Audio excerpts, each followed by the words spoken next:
বিভিন্ন ধরনের গল্প শুনতে এখনই সাবস্ক্রাইব করো আমাদের চ্যানেল রাতের আড্ডাকে। হাই বন্ধুরা, আমি আকাশ আছি তোমাদের সাথে, আর স্বাগত জানাচ্ছি তোমাদেরকে রাতের আড্ডা ইউটিউব চ্যানেলে। আজ আমরা একটা নতুন এপিসোড শুরু করতে যাচ্ছি।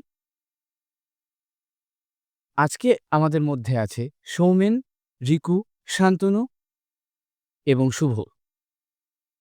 আজকে আমরা রিকুর কাছ থেকে শুনে নেব একটা ভৌতিক গল্প। তো চলো বন্ধুরা, শুরু করা যাক আজকের নতুন এপিসোড।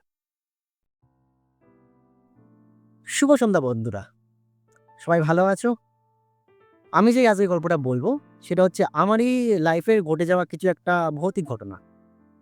তো বেসিক্যালি ঘটনাটা শুরু হয় 2023-এ, 22-23-এ।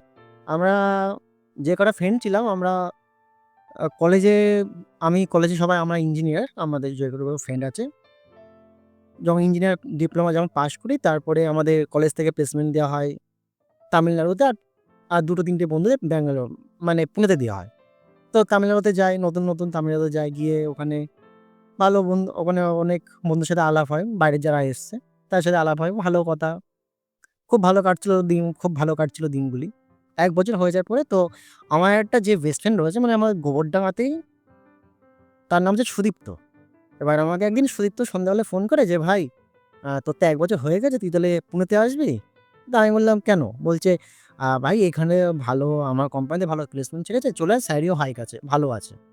তো আমি কি তাহলে আমি বললাম, "ঠিক আছে ভাই, যাবো।" তো আমি দিনের দিন না টিকিট কাটলাম ব ব্যাঙ্গালোর টু কলকাতা। বাড়ি আসলাম। বাড়ি এসে আবার ২ দিন থেকে ওখান থেকে আবার পুনে চলে যাই। এইখান থেকে হচ্ছে আমার গল্পটা শুরু। পুনে যখন যাই, তো আমি পুনে নামতে আমার প্রায় সন্ধ্যে ৬টা বাজে। সন্ধ্যে ৬টা-৭টা বাজে। এবার ওদের রুমটা যেখানে ছিল সেটা হচ্ছে কারেগাঁও। এবার যেই বন্ধুটা আমার নিতে আসবে সে হচ্ছে সুদীপ্ত, সে আবার সেদিন নাইট শিফট ছিল। তো আমাকে ওর ১১টার সময় বেরিয়ে যাবে। তো আমি বলছিলাম, "ভাই আমি তো চিনি না।" আমাকে একটা বাস স্ট্যান্ডের নাম বলে দিয়েছিল। সরি, সেই বাস স্ট্যান্ড অব্দি আসবে। তো এসেছিল। তো আমার না ট্রেনটা অনেক লেট করে। এবার তারপরে নতুন জায়গাতে কিছু চিনতে পারলাম না। এবার ও আমাকে রুমে চলে যায়। এবার আমাকে ফোন করে যে, "ভাই তুই তাহলে, আমি তোকে গাইড করে দিচ্ছি, ফুল লোকেশন দিয়ে দিচ্ছি, তুই সেভাবে চলে আয়।" ভালো কথা। এবার ওখান থেকে একটা হাসির ঘটনা হয়েছে কি, মানে যেই অটোতে আমি উঠেছি, অনেক লাগেজ-বাগেজ ছিল। যাবো হচ্ছে কারেগাঁও, বলেছি কোরেগাঁও। মানে ওটা নর্থে, একটা ইস্টে। দুটো জায়গা আলাদা পুরো। ঠিক আছে? ওটা অন্য প্রান্তে, এটা অন্য প্রান্তে। তা আমাকে না অন্য প্রান্তে নিয়ে গেছে। আর সুদীপ্ত বলছে, "ভাই তুই অন্যদিকে চলে যাচ্ছিস। তুই কোথায় আছিস এখনো? লাইভ লোকেশনটা পাঠা।" তারপর পাঠিয়েছি। বলছে, "ভাই তুই তো সর্বনাশ করেছিস, তুই তো অন্যদিকে চলে যাচ্ছিস।" হ্যাঁ, জি সর্বনাশ করেছি। এবার বলছে, "তুই অটোওয়ালাকে ফোন দে।" তো অটোওয়ালাকে ফোন দিয়ে অটোওয়ালা এবার তখন তারপরে আমাকে আরও ঠিক জায়গায় নিয়ে গেছে। এদিন গেলাম রুমে ওদের। এবার ও চলে গেছিল নাইট শিফটে। রুমে ছিল হচ্ছে চন্দন, সৌরভ আর সুখেন আর চয়ন, এই ৫ জন, এই ৪ জন ছিল। এবার যাই, এবার রাত্রেবেলায় আমি ১১টার সময় ঢুকি।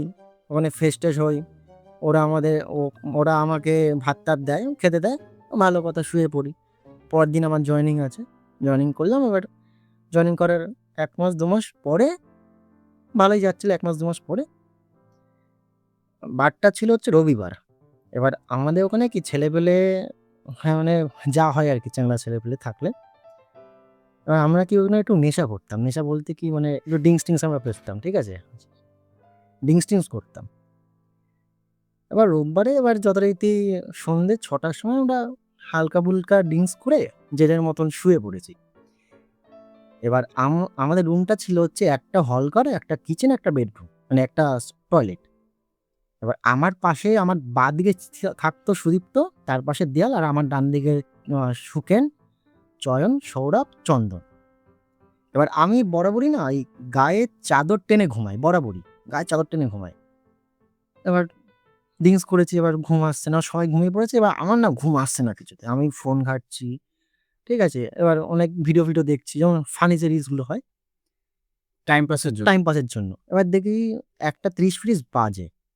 এবার একটু ঘুম এসছে, ফোনটা রেখে শুয়ে পড়েছি। এবার আমি ১ম এ বললাম যে গায়ে আমার চাদর ছিল। এবার আমি চাদরটা টেনে এবার আমি সবে চোখটা বোজার ঠিক ১০ মিনিট পরে আমি দেখছি না চাদরটা আমার বুকের উপর থেকে না আপনা আপনি সরে যাচ্ছে। এবার আমি ভাবলাম মনে হয় কেউ মানে আমার যে বন্ধুটা ছিল সুদীপ্ত, ও মনে হয় খজনামি করে চাদরটাকে টেনেছে। তা আমি ওকে বললাম, রাত্রেবেলা এই নাটক করিস না, ইয়ার্কি মারিস না, ঘুমাতে দে।" ও আবার একটু নড়ে সরে হলো। ও একটু শুলো। এবার ও হচ্ছে খুব ঘুম কাতুরে ছেলে। মানে ঘুমালে আর উঠতে চায় না। এবার আমি আবার মুড়ি দিয়ে শুয়েছি। আবার ৫ মিনিট পরে বিশ্বাস করবে না, চাদর চাদরটা টেনেছে আর আমি উঠে গেছি। এবার চাদরটা আমি দেখছি যে উঠে বসেছি, চাদরটা এরকম উড়ে রান্নাঘরে চলে গেছে। মানে বুঝতে পারছো তো? চাদরটা আমার গায়ে ছিল। মানে হঠাৎ করে উঠে হ্যাঁ। ওটা উড়ে রান্না হ্যাঁ, কেউ মনে হচ্ছে ওটাকে নিয়ে টেনে নিয়ে রান্নাঘরে চলে। আমি বললাম, "এ সুদীপ্ত, এ সুদীপ্ত।" ও ওঠে না। আমি বলছি, "এ চয়ন, চল শিগগিরই ওঠ।" এবার যে চয়নটাকে শুকনো উঠে বলছে, "কি হয়েছে?" আমি বলছি, "ভাই এই ব্যাপার।" বলছে, "কি বলছিস?" রাত্রেবেলা ভুল আমি বলছি, "তুই শিগগির রান্নাঘরে চ আমার সাথে দেখ।" তা ও আর আমি তখন লাইট পুরো অন্ধকার ছিল। আর আমাদেরকে একটা 0 জ্বালানো থাকতো সবসময়। টর্চটা মেরে রান্নাঘরে গেছি। রান্নাঘরে আমাদের যেখানে বেসিন ছিল, ওই বেসিনের সামনে চাদরটা মানে যেমন ওই কি বলে? ওই চাদরটার ভিতরে কেউ বসলে যেমন একটা মানে কোনো কিছু ভিতরে জামাকাপড়ে বসলে যেমন কুঁচকে যায় না? ওরকম কুঁচকানো চাদরটা। আমি বলছি, "ভাই এই ব্যাপার হচ্ছে।" বলছে, "এক কাজ কর, চাদরটা তোর নিতে হবে না। তুই ওখানেই থাক, আমি দেখছি পরে। এখন তো ছেলেপেলে সব ঘুমাচ্ছে। আমি কালকে দেখছি, তুই আমার চাদরটা নিয়ে ঘুমা।" এবার ওই রাত্রেবেলা না আমার আর ঘুম আসেনি। মানে আমি আমি ভয় পেয়ে গেছিলাম যে চাদরটা এবার আমাকে কেউ কিছু বলেনি জিনিসটা। পরদিন সকালে উঠলাম এবার আমি কোথায় চেপে গেছি। পরের দিন সকালে এবার সবার ফার্স্ট শিফট ছিল। আমাদের এবার হয়েছে কি সবার ৬ টা ছেলেরই ফার্স্ট শিফট পড়েছে। আর আমাদের রুমে না ৩ টে চাবি ছিল। আমাদের রুমটা ছিল হচ্ছে ২ নম্বরে। ভালো করে এখন রুম নাম্বারটা মনে আছে, ১৮ নম্বর রুম। দোতলা ছিল। ৩ টে চাবি আমাদের কাছে ছিল। এবার ৩ টে চাবি ৩ টে ছেলের কাছে ছিল। ভালো কথা, আর আমাদের রুম না পুরো সিল ছিল। মানে দরজা তোমার আ দরজা বলো বা কি বলে ওটাকে? জানলা বলো পুরো সিল ছিল। কোনো খোলার বাইরের থেকে খোলার কোনো সিস্টেম নেই। এবার আমরা সকালে সবাই বেরিয়ে গেছি।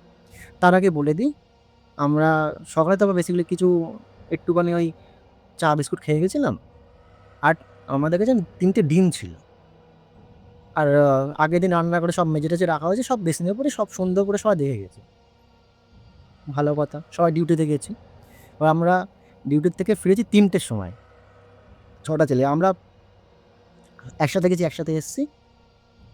এবার চাবি চাবি যখন দিয়ে রুমটা খুলেছি ৩ টের সময় এসে, তখন এবার সবাই ফ্রেশ-ট্রেশ হয়ে এবার বিকেলবেলা আমরা কিছু খাবো। তখন খিদে পেয়ে গেছে।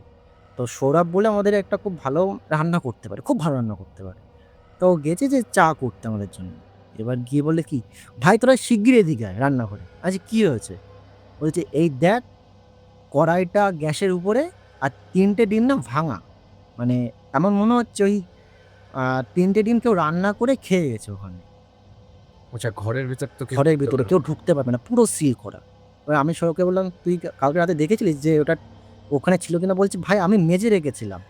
একদম মানে আমি 100% শিওর মেজে রেখেছিলাম।" তো আরেকও একটা কোশ্চেন আছে। হ্যাঁ, কোশ্চেনটা হলো তালা কি তোমাদের বাড়ির মালিক দিয়েছিল না তোমাদেরই? আমাদেরই তালা। ও মানে তোমরা কিনার সময় ৩ টে চাবি ছিল, কি ৩ জনের? ৩ টে জায়গায় ৩ জনে ভাগ করে। তো বাড়ির মালিকের কাছে এখানে কোনো কিছু ইয়ে নেই। আচ্ছা, আচ্ছা। এবার এমনও না যে কেউ ঢুকতে পারবে। সবকিছু সিল করা ছিল। তো আমরা ওই জিনিসটাও যা হোক পাত্তা না দিয়ে মানে জাস্ট একটা উড়িয়ে দেওয়া যায়, ঠিক আছে হয়তো আমাদের কালকে ভুল হতে পারে, যেহেতু আমরা আগের দিন বলেছিলাম যে ড্রিঙ্কস করেছিলাম। আবার ওই ডিমের খোসা-টোসা নিয়ে আবার কড়াই-টড়াই নিয়ে এক সাইডে রেখে দিই। ভালো কথা, সেই রাতটা ঘুমিয়ে পড়ি, সেই রাতে কিছু হয়নি।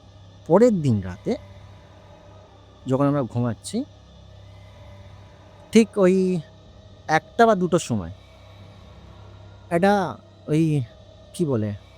বাসন পড়লে যেমন আওয়াজ হয় না? দাম দুম, দাম দুম করে যে আওয়াজ হয়, আমরা ৬ টা ছেলে জেগে গেছি। এবার ৬ টা ছেলেই জেগে গেছি। এবার জেগে গিয়ে না আমরা রান্নাঘরে গেছি। যে বাসন কি করে পড়ল? কেউ ঢোকা মানে আমার কাছে হয়তো বিড়াল-ফিড়াল ঢুকেছে। হয়তো জানলা খুলেও রাখতে পারি, তারপর দেখেছি না। এবার পুনেতে না রাত্রেবেলা ঠান্ডা পড়ে। আমরা রাত্রেবেলায় আমাদের পাখাও লাগে না, কিচ্ছু লাগে না। খুব ঠান্ডা পড়ে রাত্রেবেলায়। আর তখন শীতকালও ছিল এমনিতে। তা দেখি যে না, জানলা তো খোলা নেই, এমনি বাসন পড়া রয়েছে। এবার আমরা একটু ভাবলাম যে বাসনটা কি করে পড়লো? না তো হাওয়া এসছে, না তো কোনো বিড়াল ঢুকে, না তো আমরা কেউ গেছি। তো আমরা আবার ওই বাসনটা তুলে জায়গায় রেখে যখন আমরা আবার আমাদের ঘরে আসছি, ঘরে আসতে গিয়ে না আমরা ছটা তেলে স্টপ হয়ে গেছি। তখন দেখি ঘরের মধ্যে, মানে আমি যেখানে শুই আমার পায়ের ধারে ঠিক মেয়েদের এক গোছা চুল, মানে কালো যে লম্বা যে চুল, একটা কাঁচি, আর একটা হচ্ছে আর কাঁচি ছিল, হ্যাঁ, একটা আয়না ছিল। আমার সারা ঘরে না ওই ১ মিনিটের মধ্যে না পারফিউমের গন্ধ হয়ে গেছে। মানে ছেলেদের পারফিউম আর মেয়েদের পারফিউম তো আলাদা হয়। আমরা ৬টা ছেলে ওটা দেখে না স্টপ হয়ে গেছি পুরো। যে ঘরে প্রথমত আমাদের অত বড় চুল কারোর নেই। মানে ছেলেদের চুল কি হয় সাধারণত কত লম্বা হতে পারে? মেয়েদের মতো অত লম্বা না। আর মেয়েদের চুল পুরো সিল্কি চুল। আমরা দেখে ৬টা ছেলে ভয়ে রীতিমতন কাঁপছি। তারপরে সুখেন যে ছিল সে হচ্ছে খুব একটু মানে সাহসী ছেলে। ওনার সবকিছুতে সাহসী। ওর কাছে কোনো কিছু ইয়ে নেই। তা আমি না কেসটা জানতাম না যে ঘরের বিষয়ে, মানে কিছু জানতাম না। এবার আমি নতুন গেছি, এরা বাদবাকি ছেলেরা জানতো। হালকা, হালকা জানতো। ওই রাতে কি হয়, সুখেন একটা প্লাস্টিক নিয়ে আসে, চুলটাকে প্লাস্টিকের মধ্যে ভরে, আয়নাটাকে ভরে, চিমনিটাকে ভরে। বলছে, "লাইটার নে, উপরে চ।" বলছে, আমরা বলছি, "কেন?" বলছে, "উপরে চ।" বলছি সেটা কর। আয়না, আয়না, কাঁচি আর চুলটা উপরে গিয়ে আমরা জ্বালিয়ে দিই। বিশ্বাস করবে না আকাশ, আমরা আয়নার কাঁচ তো কোনদিন পুড়ে যায় না। আয়নার ফ্রেমটা পড়ে, মানে যে তোমার ওই প্লাস্টিকের যে ফ্রেমটা ওটা পড়ে, কাঁচ কোনদিন পুড়ে না। আমরা যখন ওটা পোড়াচ্ছি, চুলটা তো পুড়ে ছাই হয়ে গেছে। মানে কোনো কোনো কাঁচ পাইনি, আর কোনো ওই যেটা কাঁচি ছিল ওটাও পাইনি। মানে সবকটা পুড়ে ছাই। কাঁচি কি লোহার? লোহার লোহার ওই অংশটাও না, পুড়ে গেছে? নেই, আচ্ছা। অংশটা নেই। আমরা কিন্তু নিচের থেকে ৩টে জিনিস নিয়ে উপরে গেছি, ধরিয়েওছি। বাট ওই এবার আয়নার কাঁচ তো কোনোদিন পোড়ে না, আর লোহার তো জিনিস তো পোড়েই না। গরম হতে পারে, বাট পেলাম না তো পেলামই না মানে ওইখানটাতে। পড়ে না বলাটা ভুল হবে। পড়ে একটা নির্দিষ্ট তাপমাত্রা গেলে সেটা গলে যায় বা ইয়ে হয়ে যায়। এবার তাপমাত্রা তুমি দেখো না কত হবে? এটা লাইটার দিয়ে একটা চিরুনি, এটা যদি চুল যায় তাপমাত্রা কত হবে? হ্যাঁ, এটা নিশ্চয়ই রহস্যজনক। না, না, আসলে পড়ে ব্যাপারটা কি, লোহা, তুই যেটা বলছো তুমি যে লোহা গলে যায়, একদম। কিন্তু ওটা একদম মানে ভ্যানিশ হয়ে যায় না। হ্যাঁ, এটাই। এটা রহস্যজনক ব্যাপার আছে। তা ওই দুটো জিনিস আমরা, মানে আমাদের ৬টা ছেলের মধ্যে, মানে কেউ রহস্যটা এখনো পর্যন্ত জানি না যে জিনিসটা কি হলো। যথারীতি আমরা সবাই রুমে এসেছি, আর বিশ্বাস করো না, রুমে এসে যখন রুমে এসছি, ৬টা ছেলেরই মানে পরের দিন কেউ ডিউটি যেতে পারেনি আমাদের। এত শরীর খারাপ হয়ে গেছে, এত শরীর খারাপ হয়ে গেছে। তা সুখেন বলছে, "এইভাবে থাকলে হবে না। আমাদের রুম মালিককে খবর দিতে হবে, যে শুনতে হবে যে রুমের কি আছে।" তোমাদের ওই রুমটাতেই প্রবলেম আসছিল? হ্যাঁ, পার্টিকুলার ওই রুমটাই প্রবলেম হচ্ছিল, ১৮ নম্বর রুম। এর আগেও নাকি অনেক কিছু রুমের ভিতরে হয়েছিল, মানে অ্যাক্টিভিটি হয়েছিল। আচ্ছা। এবার তোমাদের একটা কোয়েশ্চেন আসতে পারে, তাহলে আমরা ওই রুমে কেন ছিলাম? ব্যাপারটা হচ্ছে ওই রুমটাতে আমাদের অনেক স্মৃতি জমেছিল। যেমন আমরা না অনেক কিছু করতাম রুমটাতে। ফ্রি টাইমে গান বাজনা করতাম, বা যেটা হয় আরকি, যেটা মেস বাড়িতে হয় আর হোস্টেল লাইফের যেরকম হয়। একদম। তো আমরা আমরা রুম মালিককে ফোন করেছি। রুম মালিক তো এখানে থাকে না। এবার বলি, রুম মালিক এখানে থাকে না। রুম মালিকের কোনো একটা আত্মীয় এখানে থাকে, মানে উনি নিচে থাকে। ওনার নাম হচ্ছে গৌরব। তো রুম মালিক বলে যে, "তোমরা গৌরবের কাছে যাও, তো সব শুনতে পারবে।" তো আমরা গৌরবের কাছে গেলাম না, ফোন করেছিলাম। তো গৌরব আমাদের রুমে এসছে। তো ও তখন আমাদের বলে যে, এই রুমে আগে একটা মেয়ে, একটা ছেলে ছিল। মানে ওরা হচ্ছে বিবাহিত ছিল। এই আমাদের ওইখানে জব করতো। তো ওদের মধ্যে না হট করে মানে সংসারিক জীবনে কেমন একটা প্রবলেম হয়েছে।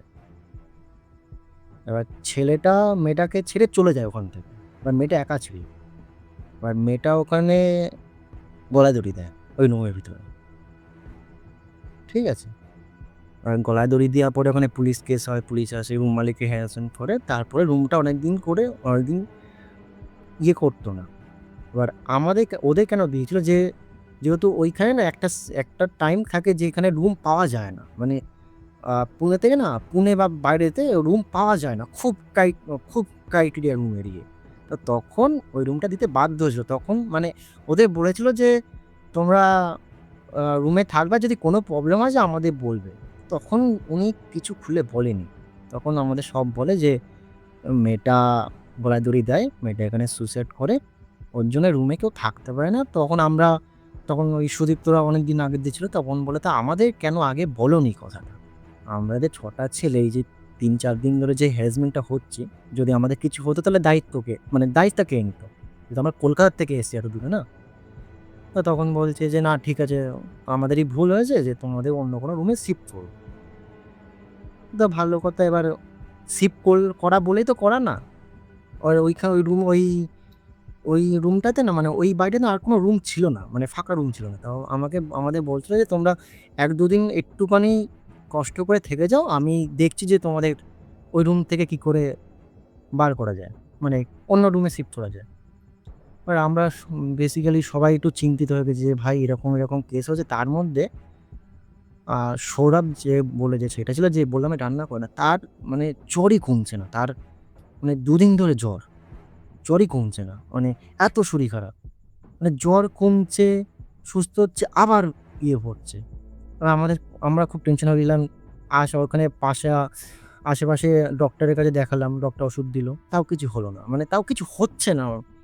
কিছুভাবে ওকে নিয়ে না, এবার ওর ডিউটি বন্ধ হচ্ছে। এবার আমরা তো সবাই কাজে যাচ্ছি, এগিয়ে যাচ্ছি। এবার ওর জন্য কাউকে একটা রুমে থাকতে হচ্ছিল, যে ওকে দেখাশোনা করার জন্য কাউকে থাকতে হচ্ছিল। তো এই ৭ দিন কেটে গেছে এই নিয়ে। আবার সানডে এসছে, তো তখন ও একটুখানি ভালো হয়। এবার আমরা ৬টা ছেলে আলোচনা করি যে ভাই রুমটা এবার আমাদের ছাড়তে হবে। রুমটা না ছাড়লে আমাদের কিছু না কিছু একটা বিপদ বা কিছু না কিছু একটা হবে। ওই বাড়িটাতে রুম ছিল না আর কোনো। এবার আমরা পাশে একটা রুমে খোঁজ পাই যে আমরা ৬টা ছেলে থাকবো। এবার ওরা বলেছে ঠিক আছে, তোমরা কালকে থেকে আসতে পারো। এবার আমরা ওই রুমটা আস্তে বালিং মালিককে বলি, তো বালিং মালিক আমাদের কিছু বলেনি, যে ঠিক আছে তোমরা চলে যাও।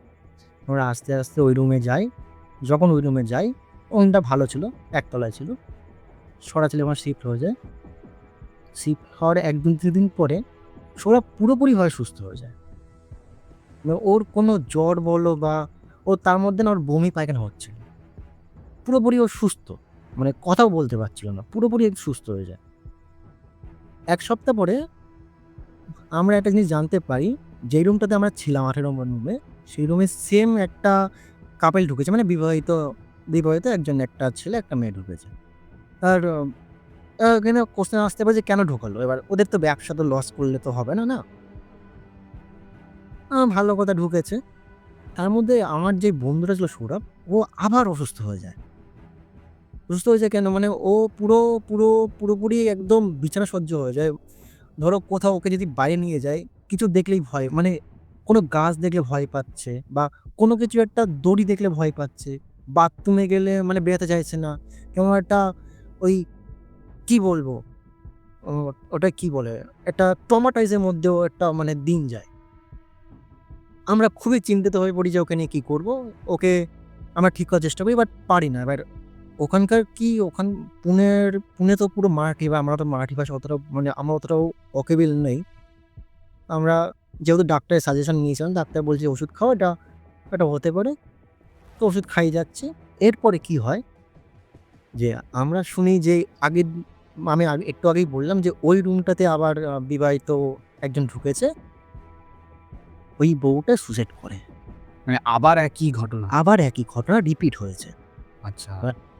ওই রুমটা না আমাদের একদম ঠিক সামনেই ছিল। মানে আমরা যে রুমটা ছিলাম, সেই রুমটার সামনে ওই রুমটা ছিল। আমরা না খুব প্রচণ্ড ভয় পেয়ে, বিল্ডিংটা আলাদা? বিল্ডিংটা আলাদা, সামনাসামনি? একদম সামনাসামনি। প্রচণ্ড আমরা ৬টা ছেলে ভয় পেয়ে যাই। ৬টা ছেলে মানে ৫টা ছেলে ভয় পায়। সৌরভের তো কোনো ইয়ে নেই। আমরা সঙ্গে সঙ্গে আমাদের বাড়িতে ফোন করলাম যে এই ব্যাপার। তা আমার বাড়ির লোক বলল আমাদের যে তোরা এখন যেভাবে আছিস সেইভাবে তোরা বাড়ি আয়, তারপরে দেখা যাচ্ছে। এবার আমরা বলছি যে আমাদের তাহলে এখানে চাকরি কী হবে? বলছে চাকরি ফাকরি পরে দেখছি, আগে তোরা বাড়ি আয়। তো যথারীতি আমরা তখন এবার হট করে যাবো কী করে?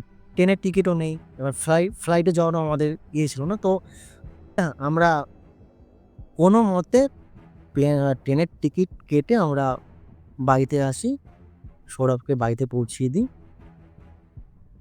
১ সপ্তাহ ২ সপ্তাহ পরে সৌরভের বাড়িতে যাই আমরা। সৌরভের বাড়িতে বলে দিই, সৌরভের বাড়িতে বনগা ছিল, আমাদের বাড়িতে অনেক দূরে। এবার আমি আর সুদীপ্ত গেছিলাম দেখতে। সৌরভের মা-বাবা অনেক চিন্তিত হয়ে গেছিলো যে কী করব? তো ও হচ্ছে একটু বেসিক্যালি গ্রামের ছেলে। তা ওখানে না ওঝা-টোঝা ওরা খুব মানে। ওকে যেদিন গেছিলাম ওরাই মানে ওর বাবা-মাই আমাদের নিয়ে ওকে গেছিলো। ওকে নিয়ে আমাদের ওই ওঝা ওখানে গেছিলো। ওঝা ওখানে ঝাড়ায়। ওঝা বলে যে একটা ওর কাছে কিছু একটা মানে ভর করেছিল। মানে কিছু একটা ওকে ধরতে চেয়েছিল। বাট আমরা যদি আর ৪-৫ দিন থাকতাম না, সৌরভ ওখানে কিছু একটা হয়ে যেত। যেটা আমাদের ওঝাটা বলেছিল। এবার বেসিক্যালি আমার যে বন্ধুটার মা, তো তারা বলে যে এই দুটো ছেলেও ছিল যে তুমি এদেরকেও ঝাড়িয়ে দাও। এবার আমাদের একটা খুব ভালো বন্ডিং হয়ে গেছিলো। তো আমাকে আর সুদীপ্তকেও ঝাড়িয়ে দিয়েছিল। আমরা বাড়ি চলে এসি। তারপরে ২ দিন পরে সৌরভকে ফোন করলাম। বলছে ভাই আমি এখন ঠিক আছি, ভালো আছি। তারপরে আমরা কোনোদিন পুনে যাইনি। যা সেটেল হওয়ার এখানেই হয়েছে। তো এই ঘটনাটা আমার লাইফে ঘটে যাওয়া একটা ভূতের ঘটনা বলতে পারো, বা একটা অদ্ভুত ঘটনা বলতে পারো। এই জিনিসটা এখনো আমার রহস্যর মধ্যে আছি যে কী হয়েছিল আমাদের সাথে অ্যাকচুয়ালি। আমরা হয়তো আর কিছুদিন থাকলে হয়তো আমার সাথে বড় কিছু হতে পারত। তো যাই হোক, আমাদের বাড়ির সাপোর্টে আমরা চলে এসেছি। যদি গল্পটা ভালো লেগে থাকে তো সবাই বলো। আজকে আমার গল্পটা এইটুকুনি। তো বন্ধুরা, তোমরা শুনছিলে রিকুর মুখ থেকে তার জীবনে ঘটে যাওয়া একটা ভৌতিক গল্প। আজকের গল্পটা কেমন লাগলো সেটা অবশ্যই কমেন্ট করে জানিও। আর একটা লাইক দিতে ভুলো না। আর আমাদের যদি এইরকম নিয়মিত গল্প তোমরা শুনতে চাও তাহলে সাবস্ক্রাইব করে দিও। দেখা হচ্ছে বন্ধুরা পরবর্তী কোনো অন্য গল্পে, অন্য এপিসোডে। আজকের জন্য শুভরাত্রি।